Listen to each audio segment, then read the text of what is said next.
43 comuni veneti, un territorio di quasi 3.000 km², di cui oltre l'80% in zone montane. Sono definite aree periferiche, contano molto sull'economia locale, che è basata su 14.000 imprese attive, per lo più artigianali, ma affrontano i problemi legati in particolare all'invecchiamento della popolazione e quindi al progressivo spopolamento.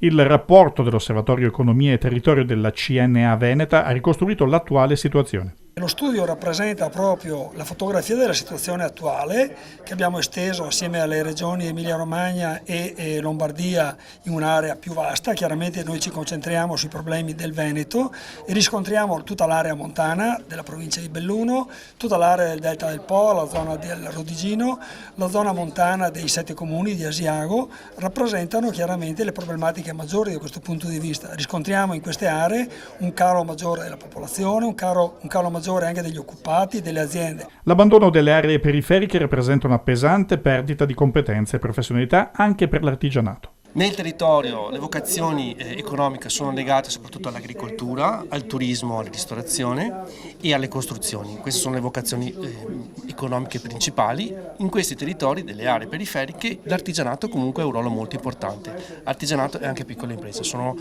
una parte fondamentale dell'economia locale. Il problema non può non investire anche la politica nel coordinamento di azioni rivolte a preservare realtà che sono di presidio di un territorio ristretto ma che vanno a beneficio di aree più allargate. È strategico far sì che le nostre aree interne diventino e restino in qualche caso anche appetibili per viverci ed operare.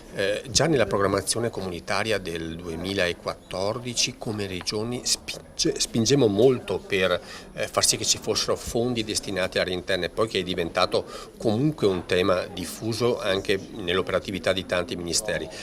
Puntare troppo su aree metropolitane o su centri urbani veramente può diventare un problema sia per la tenuta di un territorio, sia per la gestione idraulica e idrogeologica di chi deve vivere e mantenere zone che invece dal mio punto di vista, ripeto, sono strategiche per il futuro del Paese e del Veneto in particolare.